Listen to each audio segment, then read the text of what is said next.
السلام علیکم. FBR کی 2020 کی ایک رپورٹ کے مطابق صرف کراچی شہر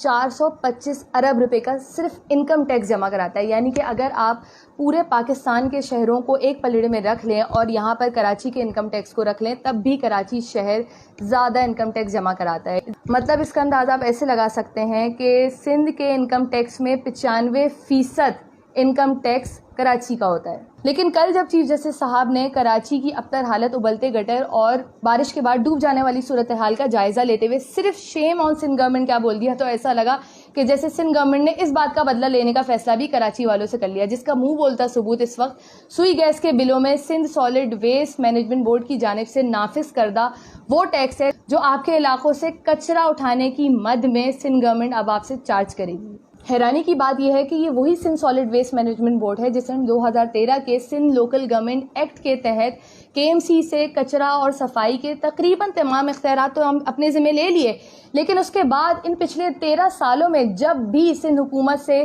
کچرا اٹھانے کے بارے میں سوال کیا گیا تو انہوں نے سارا ملبہ پچھلی بلدیاتی حکومتوں اور KMC پر ڈالا. لیکن مزے کی بات ہے کہ جب بات اس شہر سے اب کچرے کے نام پر بھی ٹیکس لینے کی آئی تو Sindh solid waste management board نے کچرا اٹھانے کی تمام ذمہ داری کو پوری طرح سے اون کرتے ہوئے اس ٹیکس کو اپنی ہی بینک اکاؤنٹ کی زینت بنانا بہتر سمجھا اور وہ KMC کو جیسے کہیں بھول ہی گئے. لیکن ایسا لگتا ہے کہ ابھی بھی کہیں نہ کہیں کراچی والوں کی جیبوں میں کچھ گنجائش باقی تھی, جس کو مد نظر رکھتے ہوئے وزیر اعلیٰ جناب مراد علی شاہ صاحب نے KMC جو کہ بلدیاتی حکومت نہ ہونے کی وجہ سے اس وقت سندھ حکومت کے ماتحت آتی ہے, اس کی کوشش یہی ہے کہ KMC کو اپنے پیروں پر کھڑا کریں. اس کو اپنے پیروں پر کھڑا کرنے کے لیے KMC کی مد میں کنزروینسی اور فائر ٹیکس آپ کے بجلی کے بلوں میں نافذ کر دیا ہے. یعنی کہ اب وہ کہ الیکٹرک جو کہ خود 7.5 ارب روپے کی KMC کی مقروض ہے آپ سے KMC کے نام پر ٹیکس بھی لے گی, اور اگر آپ نے وہ جمع نہ کرایا تو بجلی کٹنے کے نام پر آپ ذلیل و خوار بھی ہوں گے. لیکن اگر یہاں پر صرف ایک حکومت کو موروث الزام ٹھہرایا جائے تو وہ بھی ٹھیک نہیں ہوگا, کیونکہ سندھ حکومت سے جب بھی بلدیاتی انتخابات کے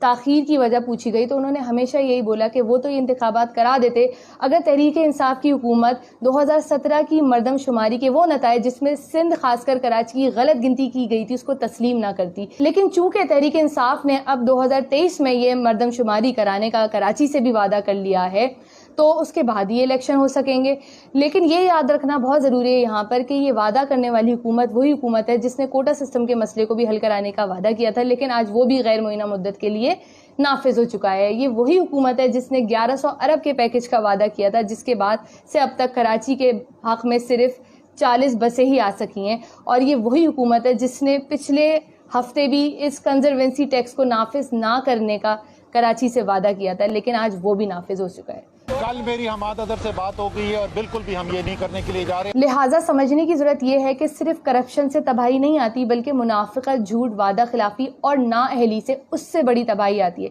کبھی وقت ملے تو ضرور سوچئے گا. شکریہ.